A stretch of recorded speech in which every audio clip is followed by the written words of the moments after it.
बहुत बहुत स्वागत है आज के इस सेशन में आप सभी का।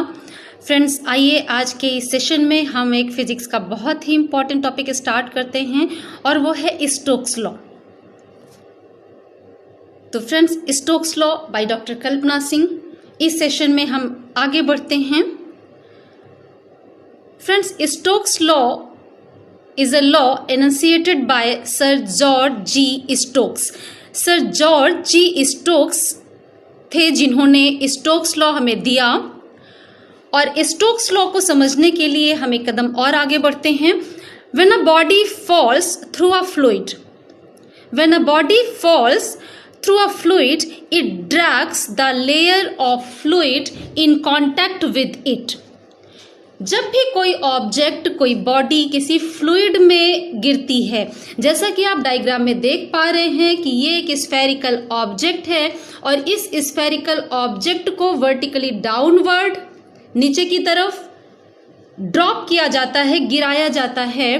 तो ये ऑब्जेक्ट नीचे रखे हुए पॉट में जो फ्लूइड है उसके अंदर चला जाता है। हर ऑब्जेक्ट का अपना एक वेट होता है और आप जानते हैं उसका वेट वर्टिकली डाउनवर्ड ही फंक्शन करता है। तो अपने वेट की वजह से ऑब्जेक्ट को जब आप ड्रॉप कराएंगे तो वो नीचे की तरफ जाता है। और आपने अपथ्रस्ट के बारे में सुना होगा कि किसी भी फ्लूइड के अंदर जब कोई ऑब्जेक्ट जाता है तो उस पर एक अपथ्रस्ट लगता है, उत्प्लावन बल, ऊपर की तरफ जो बल लग रहा है वो बल, वो फोर्स उसे फ्लूइड से बाहर की तरफ, सरफेस की तरफ लेकर के आने का काम करता है।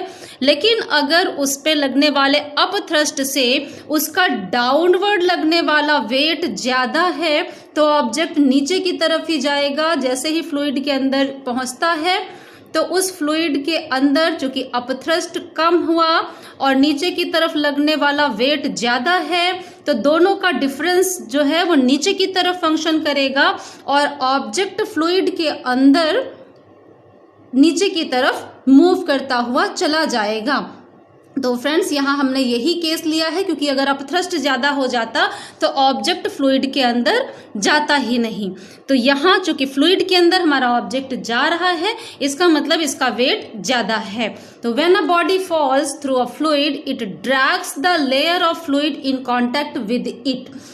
जैसे ही फ्लूइड के अंदर ऑब्जेक्ट पहुंचता है, ये अपने आसपास के लिक्विड के साथ टच में आ जाता है और लिक्विड की जो लेयर ऑब्जेक्ट को टच कर रही है, यहाँ की लेयर जो ऑब्जेक्ट को टच कर रही है, जब ये ऑब्जेक्ट नीचे की तरफ मूव करेगा तो वो लेयर भी इस ऑब्जेक्ट के साथ चलना चाहेगी, यानी नीचे की तरफ मूव करेगी। जबकि जो पॉट है उसको टच करने वाली जो लिक्विड की लेयर होगी, क्योंकि पॉट के मॉलिक्यूल, जो बर्तन हमने ले रखा है उसके मॉलिक्यूल रेस्ट पर हैं, तो उसको टच करने वाले लिक्विड की लेयर भी रेस्ट पर रहना चाहेगी। तो इस तरह से आप यहाँ देख पा रहे होंगे, समझ पा रहे होंगे कि जो पॉट को टच करने वाली लिक्विड की लेयर वो रेस्ट पे और जो ऑब्जेक्ट को टच करने वाली लिक्विड की लेयर है वो ऑब्जेक्ट के साथ नीचे की तरफ मूव करेगी। इसका मतलब क्या हुआ, इन दोनों लेयर्स के बीच जो और डिफरेंट लेयर्स होंगी उनमें भी वेलोसिटी आएगी और रेस्ट वाली जो लेयर है उससे ऑब्जेक्ट को टच करने वाली लेयर की ओर जैसे जैसे आप आगे बढ़ेंगे वैसे वैसे लेयर की डाउनवर्ड वेलोसिटी बढ़ती चली जाएगी। बिल्कुल जैसा आपने विस्कोसिटी वाले वीडियो में देखा होगा फ्रेंड्स, इसके पहले हम लोगों ने विस्कोसिटी डिस्कस किया था, जहां आपने देखा था कि ग्राउंड लेवल है जो रेस्ट पर लेयर है और जैसे जैसे हम ग्राउंड से ऊपर की ओर जाते हैं वैसे वैसे लेयर की वेलोसिटी बढ़ती चली जा रही थी। तो यहाँ जैसे जैसे हम पॉट यानी बर्तन को टच करने वाली जो लेयर है उससे जब हम ऑब्जेक्ट को टच करने वाली लेयर की तरफ जाएंगे तो लेयर की वेलोसिटी बढ़ती चली जाएगी। मींस यहाँ पे डिफरेंट लेयर्स बन जाते हैं लिक्विड के अंदर। हम लैमिनर फ्लो की बात कर रहे हैं, यहाँ टर्बुलेंट फ्लो की कंडीशन को हम डिस्कस नहीं कर रहे हैं। स्टोक्स लॉ जो हम डिस्कस कर रहे हैं ये लैमिनर फ्लो के केस में ही डिस्कस कर रहे हैं। तो फ्रेंड्स यहाँ डिफरेंट लैमिनाज यानी जो लेयर बन रहे हैं, वर्टिकल डायरेक्शन में लिक्विड की लेयर बन जा रही है।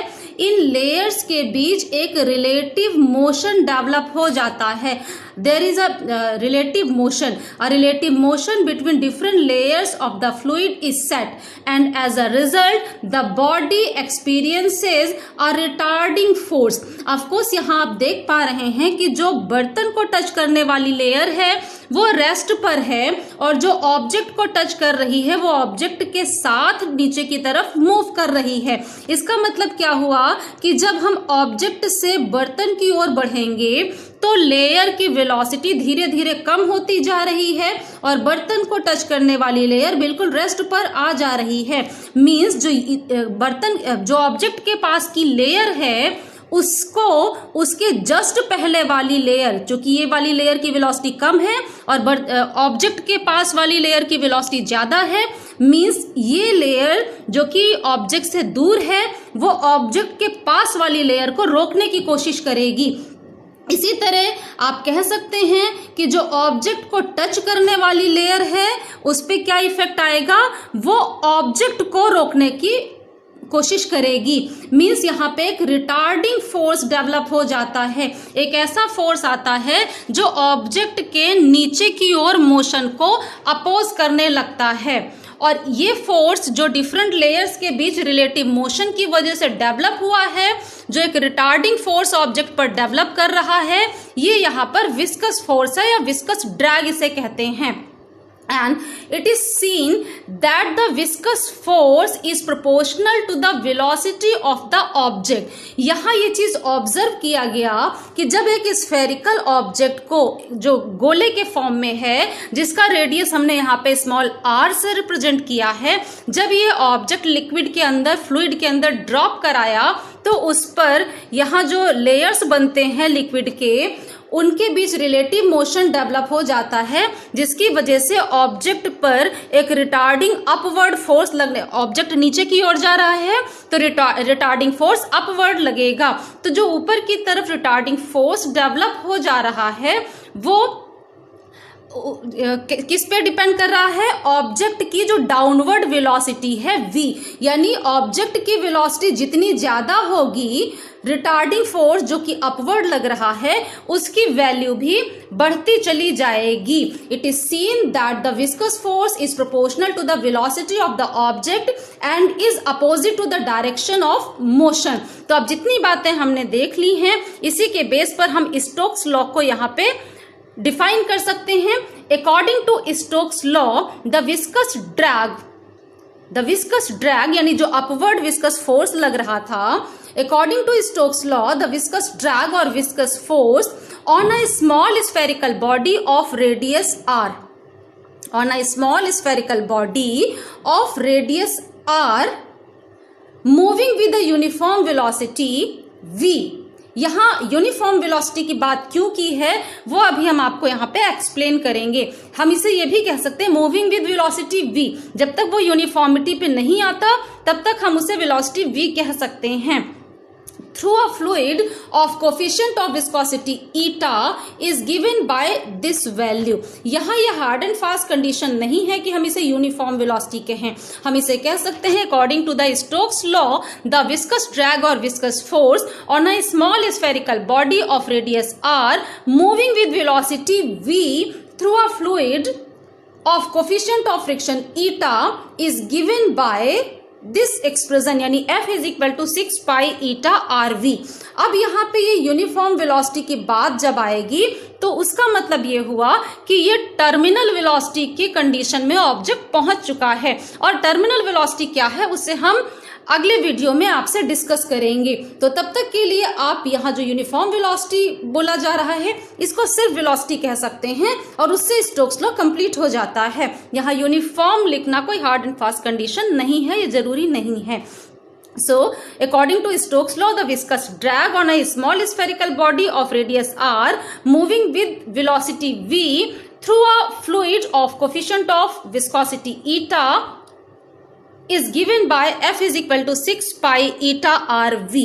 ये विस्कस ड्रैग ऑब्जेक्ट पर लगेगा. This is the Stokes law. ये जो आपको बताया यहाँ पे यही स्टोक्स लॉ है जहां पे आप अभी ये यूनिफॉर्म जो वर्ड है उसको इग्नोर कर देंगे, क्योंकि जब तक आप टर्मिनल वेलोसिटी नहीं समझते आप यूनिफॉर्म वेलोसिटी यहाँ पे बहुत अच्छे से एक्सप्लेन नहीं कर पाएंगे, और यूनिफॉर्म वर्ड के बिना भी आपका स्टोक्स लॉ कंप्लीट हो जाता है। क्योंकि जरूरी जब ये ऑब्जेक्ट स्टार्टिंग में लिक्विड के अंदर जाता है तो उस केस में उसकी जो वेलोसिटी है उसके अकॉर्डिंग ही यहाँ पे विस्कस ड्रैग प्रोड्यूस हो जाएगा। जैसे जैसे वेलोसिटी बढ़ती जाती है विस्कस ड्रैग भी उसका बढ़ता जाता है। जब वेलोसिटी यूनिफॉर्म हो जाती है तो अपवर्ड विस्कस ड्रैग भी फिक्स हो जाता है, कांस्टेंट टर्म उसका मिल जाता है हमें।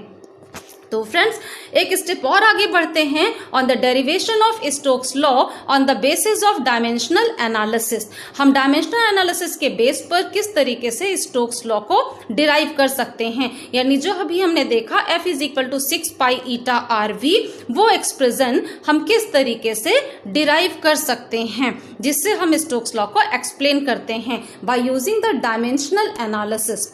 तो friends the viscous force F acting on a sphere moving through a fluid में डिपेंड ऑन, यानी ये विस्कस फोर्स किन किन चीजों पर, किन किन फिजिकल क्वांटिटीज पर डिपेंड करता है, डायमेंशनल एनालिसिस यूज करने के लिए हमें इसकी जानकारी होनी ही चाहिए।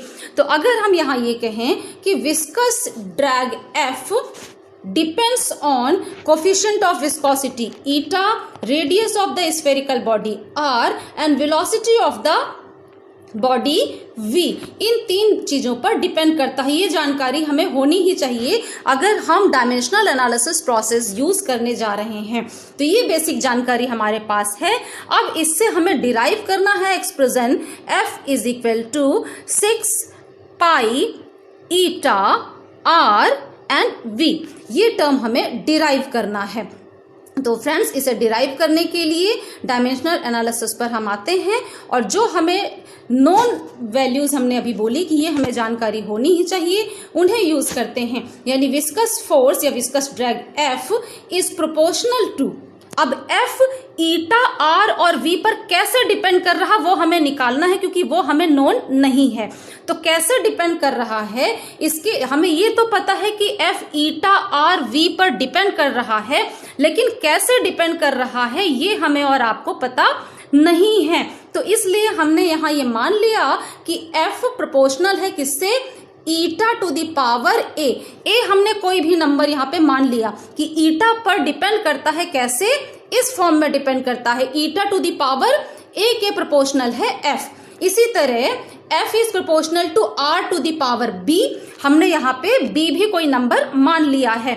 एंड चूंकि V पर डिपेंड करता है वेलोसिटी पर, तो कैसे डिपेंड कर रहा वो हमने मान लिया V to the power C, यानी F proportional to eta to the power A, R to the power B, V to the power सी।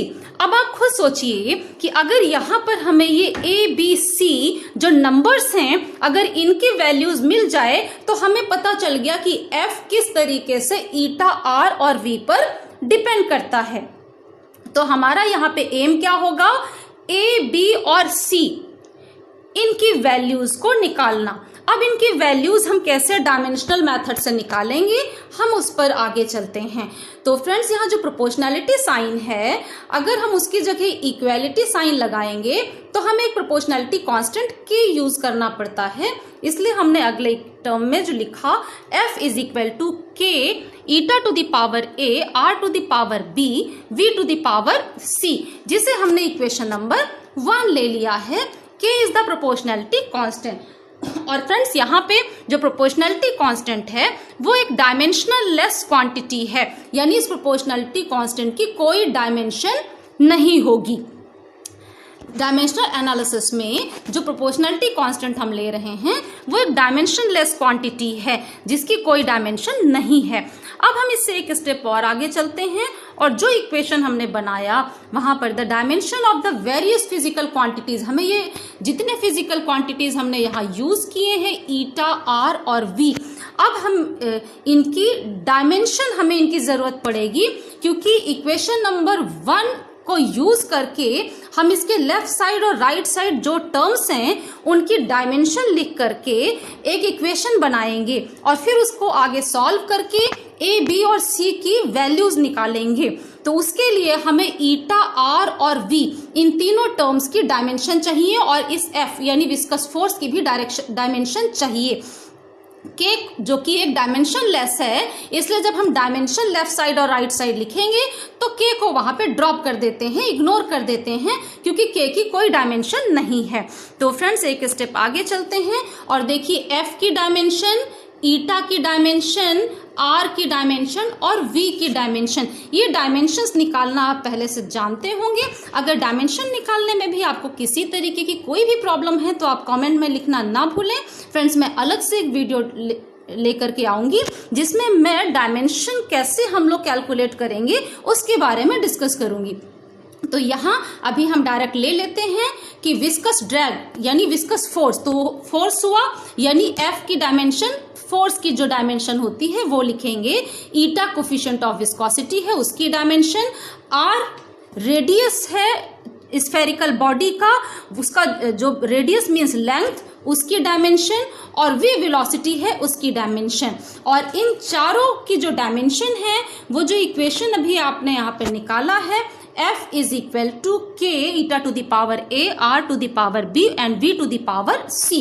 इस इक्वेशन में जहां पे F है वहां की F की डायमेंशन, जहां ईटा है वहां ईटा की डायमेंशन, R की जगह R की डायमेंशन और V की जगह V की डायमेंशन लिख करके हम एक नई इक्वेशन डायमेंशनल फॉर्मूले को यूज करके बना लेंगे। तो फ्रेंड्स जैसे ही F की जगह F की डायमेंशन लिखते हैं, देखिए ईटा की जगह ईटा जो डायमेंशन था और R की जगह R की डायमेंशन लिखा, V की जगह V की डायमेंशन लिखा। अब इन्हें सॉल्व करना है। तो फ्रेंड्स सबसे पहले इस टर्म को सॉल्व करें। इसको जब आप सॉल्व करेंगे तो जो पावर A है वो M, L इनवर्स और T इनवर्स सभी के साथ आकर के उसको हम यूज करेंगे, यानी ये बन जाएगा M to the power A और L टू द पावर -1 था और उसकी पावर A है, तो ये आकर के क्या बन जाएगा L to the power -1 to the power A। तो ये सॉल्व करके क्या बनेगा L to the power -1 into A, यानी L to the power -A। तो ये कैलकुलेशन आपको आता होगा कि पावर के ऊपर पावर है तो दोनों पावर्स जो है वो मल्टीप्लाई हो जाती हैं। इसी तरह T टू द पावर -1 है और ये ब्रैकेट जब आप ओपन करेंगे तो इसकी पावर A हो गया, इसका मतलब ये बनेगा T to the power -1 into A, यानी T to the power -A बन जाएगा। तो ये सिंपल कैलकुलेशन है जो मैंने आपको यहाँ पे एक बार रिवाइज करवा दिया, पिछली क्लासेस में आपने पढ़ी होंगी इस तरीके की कैलकुलेशन। तो इसी तरीके से दूसरा टर्म आएगा L to the power A और तीसरे वाले को ओपन करेंगे तो L और T के ऊपर C आ जाएगा पावर में, तो L to the power C and T to the power -C। ये सिंपल आपको कैलकुलेशन पहले से पता भी होगा जिसे हमने यहाँ रिवाइज किया।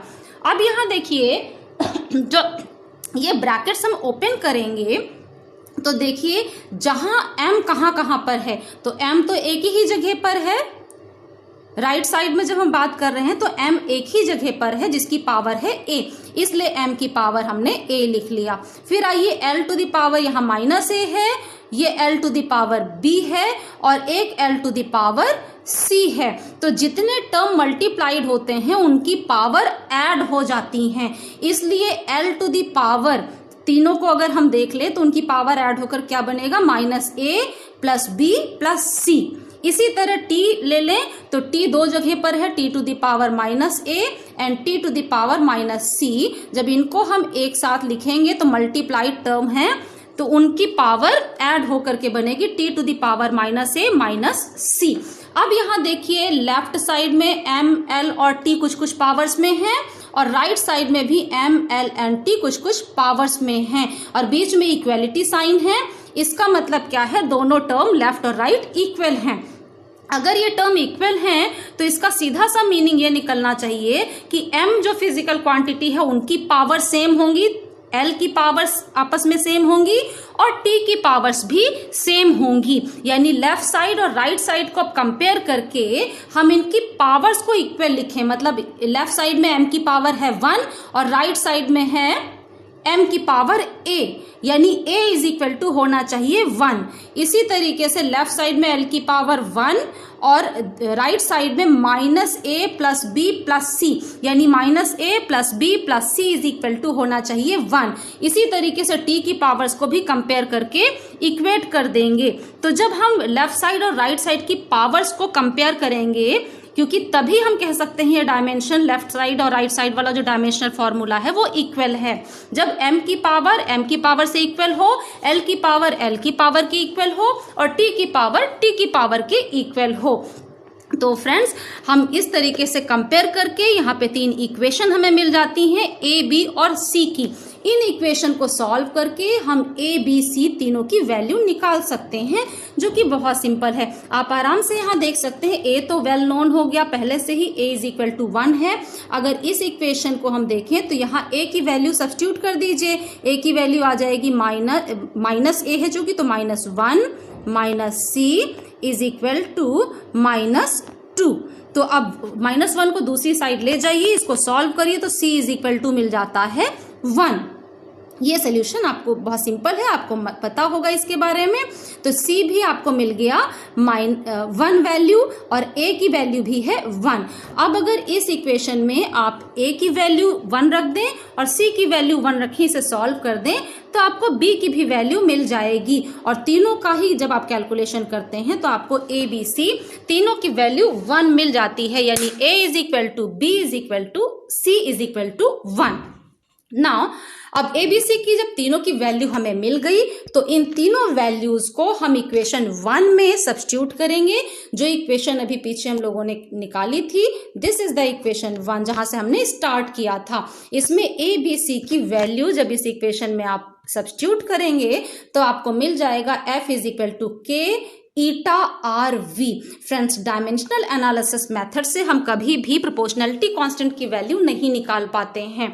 डिफरेंट प्रैक्टिकल मेथड हम यूज करते हैं और उन प्रैक्टिकल मेथड से हम प्रोपोर्शनलिटी कांस्टेंट की वैल्यू निकालते हैं। तो इस केस में जो प्रोपोर्शनलिटी कांस्टेंट k है, जो कि डायमेंशन लेस है, उसकी वैल्यू मिलती है 6 पाई।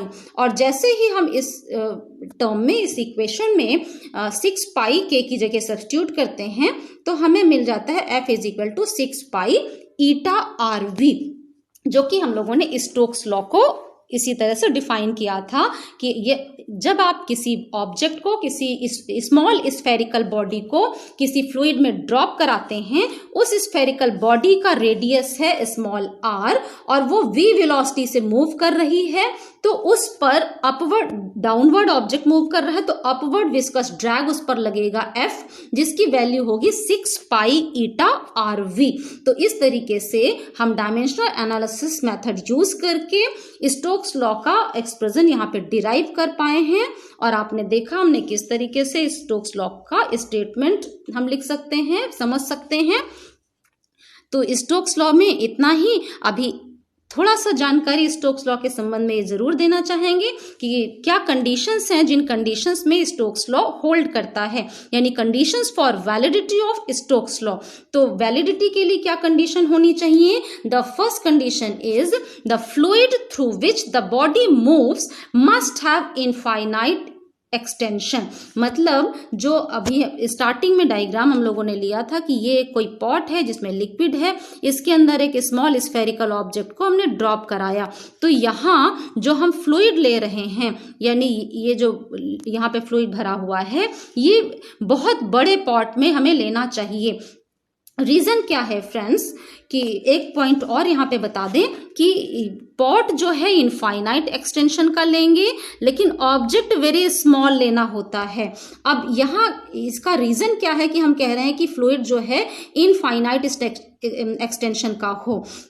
रीजन ये है कि जब यहाँ पे जैसे ही ऑब्जेक्ट को आप ड्रॉप कराते हैं फ्लूइड के अंदर, तो हमने क्या कहा कि जैसे ही ऑब्जेक्ट लिक्विड को टच करेगा तो ऑब्जेक्ट के कांटेक्ट में जो लेयर आती है वो उसी के साथ मूव करने लगती है, और जो पॉट के कांटेक्ट पे है वो रेस्ट में है, जिसकी वजह से इन दो लेयर्स के बीच में डिफरेंट लेयर्स बनती हैं और इन सभी लेयर्स के बीच एक रिलेटिव मोशन स्टार्ट हो जाता है। अब अगर हमारा फ्लूइड यानी ये पॉट इनफाइनाइट एक्सटेंशन का हम कह रहे हैं, तो इसका मीनिंग ये हुआ कि इस ऑब्जेक्ट पर, जो स्फेरिकल ऑब्जेक्ट है, उस पर हमें इस पॉट की वॉल का इफेक्ट स्टडी नहीं करना, बल्कि हमें इस फ्लूइड का इफेक्ट स्टडी करना है। अगर ये बर्तन छोटा होगा, नैरो होगा, सकरा होगा, तो जैसे ही हम इस बर्तन के अंदर ऑब्जेक्ट को ड्रॉप कराएंगे तो इस बर्तन जो है उसकी वॉल का इफेक्ट आएगा जो रिटार्डिंग फोर्स अप्लाई करेगा ऑब्जेक्ट पर। जबकि हमें बर्तन के वॉल का रिटार्डिंग फोर्स नहीं चाहिए, हमें फ्लूइड की को स्टडी करना है। फ्लूइड की वजह से जो लेयर बन रहे हैं उनकी वजह से जो रिटार्डिंग फोर्स डेवलप हो रहा है उसको स्टडी करना है। इस वजह से हमें इनफाइनाइट एक्सटेंशन का पॉट लेना होता है, इनफाइनाइट एक्सटेंशन फ्लूइड को देना होता है, और जो ऑब्जेक्ट ड्रॉप करा रहे हैं वो स्मॉल साइज का लेना होता है। इसके साथ ही जो ऑब्जेक्ट यानी बॉडी हम ड्रॉप करा रहे हैं वो परफेक्टली रिजिड भी होना चाहिए। Friends, motion of the body must not give rise to turbulent motion in the fluid. Fluid में टर्बुलेंट मोशन नहीं होना चाहिए, यहाँ लैमिनर फ्लो ही होना चाहिए जब हम स्टोक्स लॉ को स्टडी कर रहे हैं, क्योंकि लैमिनार्स के बेस पे ही स्टोक्स लॉ को यहाँ एक्सप्लेन किया गया है, टर्बुलेंट मोशन के बेस पर नहीं। पर यहाँ एक और बात कह देना चाहेंगे कि जो ऑब्जेक्ट जो स्मॉल साइज का लिया गया है वो स्मॉल साइज तो हो, पर इतना भी स्मॉल ना हो कि जो फ्लूइड की इंटरमॉलिक्यूलर डिस्टेंस है उससे छोटा उसका साइज हो जाए। अदरवाइज जो फ्लूइड के मॉलिक्यूल्स होंगे ऑब्जेक्ट उसके बीच से निकल जाएगा और यहाँ किसी भी प्रकार का कोई लैमिनर फ्लो स्टार्ट नहीं होगा लिक्विड के अंदर, जिसकी वजह से कोई रिटार्डिंग फोर्स डेवलप नहीं होगा और हम स्टोक्स लॉ यहाँ पे स्टडी नहीं कर पाएंगे। यानी ऑब्जेक्ट या बॉडी का साइज छोटा होना चाहिए लेकिन वो इंटरमॉलिक्यूलर डिस्टेंस से बड़ा होना चाहिए। The size of the body is very small but it is larger than the distance between the molecules of the liquid. तो फ्रेंड्स, आज स्टोक्स लॉ के इस वीडियो में इतना ही। अगर ये वीडियो आपके लिए हेल्पफुल है तो आप इस वीडियो को लाइक करना और चैनल को सब्सक्राइब करना बिल्कुल भी ना भूलें। तब तक के लिए थैंक यू।